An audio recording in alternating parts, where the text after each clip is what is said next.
Hello friends, नमस्कार। एक बार फिर स्वागत है आपका हमारे YouTube channel GS exam solution में। दोस्तों, आज के हम इस वीडियो में SSC CHSL CGL SSC MTS Delhi police constable के लिए जीके जीएस के क्वेश्चनों को देखेंगे, जिसमें जो है स्टैटिक जीके के क्वेश्चन होंगे और बहुत ही इंपॉर्टेंट होंगे।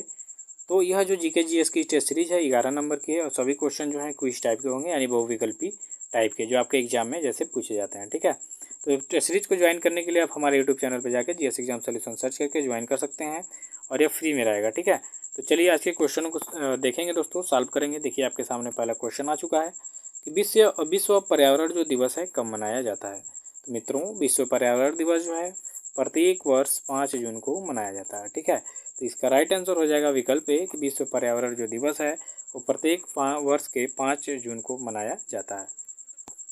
दूसरे नंबर के क्वेश्चन को देखेंगे दोस्तों कि भारत और नेपाल के मध्य कौन सी नदी सीमा बनाती है।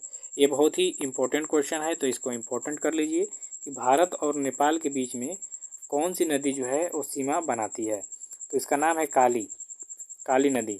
कहीं कहीं इसको महाकाली के नाम से भी जाना जाता है। ठीक है, तो यह नदी जो है पहले भारत और नेपाल के बीच एक समझौता के तहत ये किया गया था, लेकिन बाद में क्या हुआ कि ये सीमा के रूप में इसका प्रदर्शन होने लगा। ठीक है, तो जो काली नदी है ये आपके भारत और नेपाल के मध्य सीमा तय करती है। तो इसका राइट आंसर हो जाएगा विकल्प बी।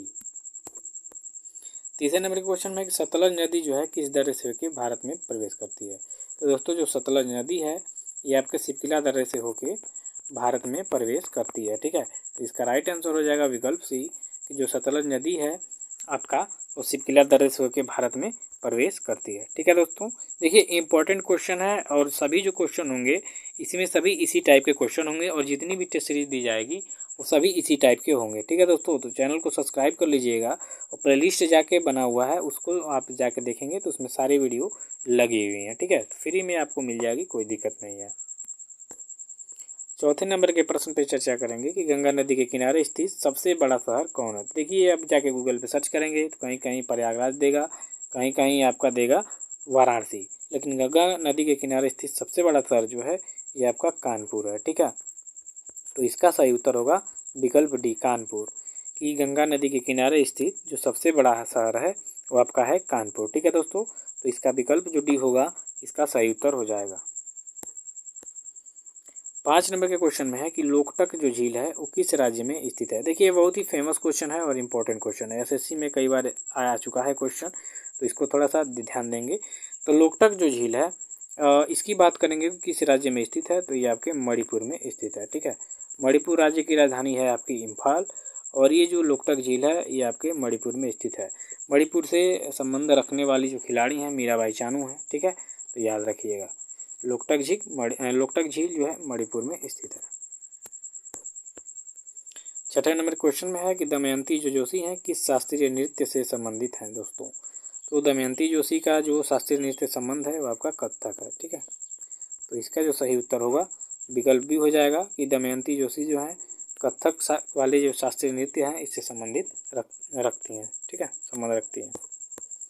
7वें नंबर के क्वेश्चन में है कि बिंबावती देवी जो है किस प्रकार के नृत्य के लिए सुविख्यात हैं। तो बिंबावती देवी, ठीक है, एसएससी में आए हुए क्वेश्चन है। तो बिंबावती देवी जो है ये मणिपुरी जो नृत्य है, शास्त्रीय नृत्य है, इससे क्या है संबंध रखती हैं।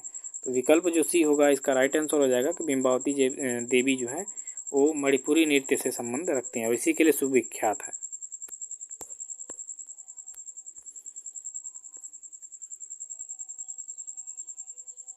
8 नंबर के प्रश्न में है कि गरबा जो है लोक नृत्य शैली कहाँ पर प्रचलित है। तो दोस्तों, गरबा लोक नृत्य जो शैली है ये आपके गुजरात राज्य का एक प्रमुख लोक नृत्य है। ये क्वेश्चन आपके एसएससी लेवल का है, एसएससी में कई बार पूछा हुआ है कि गरबा लोक नृत्य शैली कहाँ प्रचलित है, तो आपके गुजरात में स्थित है, प्रचलित है। ठीक है, तो इसका जो सही उत्तर हो जाएगा गुजरात हो जाएगा, विकल्प डी।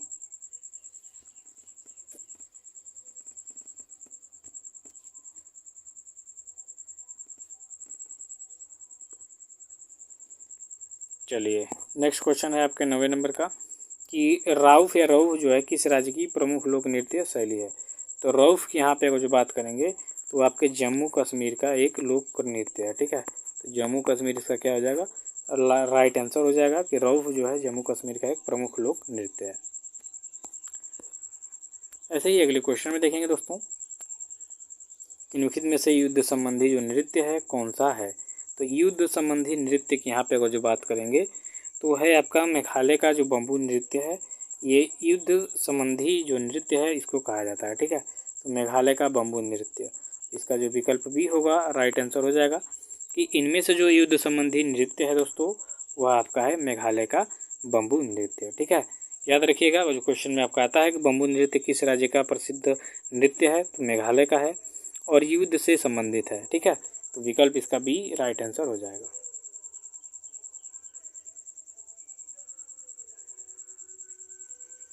अगला 11 नंबर के क्वेश्चन में कि किरातार्जुनीयम जो है किसकी रचना है। ठीक है, किरातार्जुनीयम जो है इसकी रचना किसने की थी। ठीक है, किरातार्जुनीयम की रचना किसने की थी।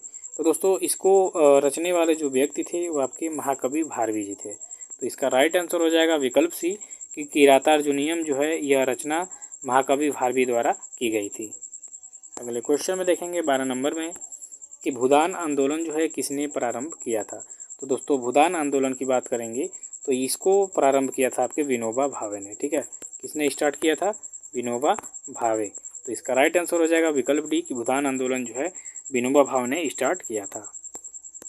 11 नंबर के क्वेश्चन में देखिए कि प्रथम भारतीय नोबेल पुरस्कार विजेता कौन थे। तो भारतीय कौन जो हैं जिसने सबसे पहले नोबेल पुरस्कार जीता था, तो सब लोग जानते हैं 1913 में जो है 1913 में रविन्द्रनाथ टैगोर को गीतांजलि के लिए यानी साहित्य के क्षेत्र में इनको प्रथम नोबेल पुरस्कार मिला था। तो इस तरह से विकल्प ए जो होगा राइट आंसर हो जाएगा कि प्रथम भारतीय नोबेल पुरस्कार विजेता जो है रविन्द्रनाथ टैगोर जी हैं, जिन्होंने 1913 में इनकी जो रचना थी प्रसिद्ध गीतांजलि, उसके लिए इनको साहित्य के क्षेत्र में नोबेल पुरस्कार प्राप्त हुआ था। इस तरह से एशिया में भी सबसे पहले व्यक्ति हैं और सबसे पहले भारत को नोबेल पुरस्कार साहित्य के क्षेत्र में मिला था। तो एक एक बात याद रखिएगा। 14वें नंबर के क्वेश्चन में कि द व्हील्स ऑफ हिस्ट्री नामक पुस्तक के लेखक कौन थे। द व्हील्स ऑफ हिस्ट्री के लेखक जो थे वो राम मनोहर लोहिया जी थे। ठीक है, तो इसका सही उत्तर हो जाएगा विकल्प B, the wheels of history नामक पुस्तक के लेखक थे राम मनोहर लोहिया। 15 नंबर के क्वेश्चन में कि किस वर्ष उड़ीसा जो है बिहार से पृथक हुआ था। तो 1936 में जो है उड़ीसा से बिहार से उड़ीसा अलग हुआ था। तो इसका राइट आंसर हो जाएगा विकल्प सी, 21 वर्ष उड़ीसा बिहार से पृथक हुआ 1936 में। 16 नंबर के क्वेश्चन को देखिए, स्वतंत्र भारत का जो है अंतिम गवर्नर जनरल कौन था। तो दोस्तों स्वतंत्र भारत की यहाँ पे बात हो रही है, ये नहीं है कि प्रतंत्र भारत की यहाँ पे बात हो रही है। ठीक है, कि प्रतंत्र भारत का अंतिम गवर्नर कौन था, तो लॉर्ड माउंटबेटन। लेकिन यहाँ बात हो रही है स्वतंत्र भारत का अंतिम और प्रथम गवर्नर जनरल कौन था, तो ये आपके थे सी राजगोपालाचारी। ठीक है, ये समझ लीजिए कि स्वतंत्र भारत के अंतिम गवर्नर थे और भारतीय जो थे ये प्रथम थे। ठीक है, तो सी राजगोपाली जो थे स्वतंत्र भारत का अंतिम गवर्नर जनरल थे। तो विकल्प इसका जो डी होगा राइट आंसर हो जाएगा। 17 नंबर का क्वेश्चन देखिए कि मुगल सम्राट जो औरंगजेब था इसे कौन सा यंत्र बजाता था। ठीक है, तो मुगल सम्राट जो औरंगजेब था ये आपका वीणा बजाने में बड़ा ही निपुण व्यक्ति था। हालांकि इसने अपने राज्य में संगीत से संबंधित सभी समारोह को बैन किया था, लेकिन ये खुद एक वीणा वादक था। ठीक है, तो इसका सही उत्तर हो जाएगा विकल्प है। 18 नंबर के क्वेश्चन में है कि भारतीय संविधान का कौन सा अनुच्छेद धर्म, वंश, जाति, लिंग, जन्मस्थान के आधार पर भेदभाव पर रोक लगाता है। बहुत ही इम्पोर्टेंट क्वेश्चन है ये, याद रखिएगा। तो इसका राइट आंसर हो जाएगा अनुच्छेद 15 जो है यह धर्म, वंश, जात, लिंग, जन्मस्थान के आधार पर भेदभाव पर रोक लगाता है। तो इसका सही उत्तर हो जाएगा विकल्प बी। ठीक है, चलिए 19 नंबर के क्वेश्चन को देखिए, सांसदों के वेतन का निर्णय कौन करता है। तो देखिए दोस्तों सांसदों के वेतन में भत्तों का निर्णय जो है वो संसद करती है। ठीक है, तो इसका सही उत्तर हो जाएगा विकल्प सी कि सांसदों के वेतन का निर्णय आपकी संसद करती है। 20 नंबर के क्वेश्चन में है कि राष्ट्रपति द्वारा लोकसभा और राज्यसभा में मनोनीत सदस्यों की कुल संख्या कितनी होती है। अब यहाँ देखिए लोकसभा या राज्यसभा पर्सनली एक को नहीं कहा जा रहा है, यहाँ पे दोनों को मिला के बताया जा रहा है कि कितने राष्ट्रपति मनोनीत कर सकता है सदस्य। तो आप जानते हैं कि राज्यसभा में 12 प्लस जो है 2 आपके लोकसभा में। ठीक है, यानी राष्ट्रपति जो है 12 सदस्य जो है लोकसभा में राज्यसभा में मनोनीत करता है और 2 सदस्य जो है लोकसभा में मनोनीत करता है। तो इस तरह से दोनों को मिलाएंगे तो हो जाएगा 14। तो आपके विकल्प में जो डी विकल्प दिया हुआ है 14 ये राइट आंसर हो जाएगा कि राष्ट्रपति द्वारा लोकसभा और राज्यसभा में मनोनीत सदस्यों की जो कुल संख्या होती है वह 14 होती है। ठीक है, चलिए 11वें नंबर के क्वेश्चन में है कि मैंगीफेरा इंडिका जो है किसका वैज्ञानिक नाम है। ये देखिए आपके साइंस से संबंधित क्वेश्चन है। तो मैंगीफेरा इंडिका जो है यह आपके आम का वानस्पतिक नाम है, यानी आपका आम का वैज्ञानिक नाम है मैंगीफेरा इंडिका। तो इसका सही उत्तर हो जाएगा विकल्प ए। 22 नंबर के क्वेश्चन को देखिए कि पत्तों का जो हरा रंग होता है किसके कारण होता है। तो दोस्तों पत्तों का हरा रंग जो है क्लोरोफिल के कारण होता है। तो इसका राइट आंसर हो जाएगा विकल्प बी कि पत्तों का जो हरा रंग है दोस्तों क्लोरोफिल के कारण होता है। अब 23 नंबर के क्वेश्चन में है कि यूरिया का जो निर्माण है कहाँ पर होता है। तो दोस्तों यूरिया का जो निर्माण है यह आपके लीवर यानी यकृत में होता है। ठीक है, याद रखिएगा, फैक्ट्री में लिख दीजिए कि फैक्ट्री में होता है। ठीक है, शरीर की बात करें मानव शरीर में यूरिया का निर्माण कहाँ पे होता है, तो आपके यकृत में यानी लीवर में होता है। ठीक है, तो विकल्प इसका सी राइट आंसर होगा। 24 नंबर क्वेश्चन में है कि मानव शरीर में सबसे बड़ी जो ग्रंथि है कौन सी है। तो दोस्तों मानव शरीर में जो सबसे बड़ी ग्रंथि है वो आपकी यकृत है यानी लीवर। अभी ऊपर जैसे क्वेश्चन में आपने जाना तो वही लीवर है, यकृत है जो गहरे चॉकलेटी कलर का होता है। ठीक है, अब 25 नंबर के क्वेश्चन में है कि पोलियो किस कारण से होता है। तो दोस्तों पोलियो का जो कारण है वो आपका वायरस है यानी विषाणु है।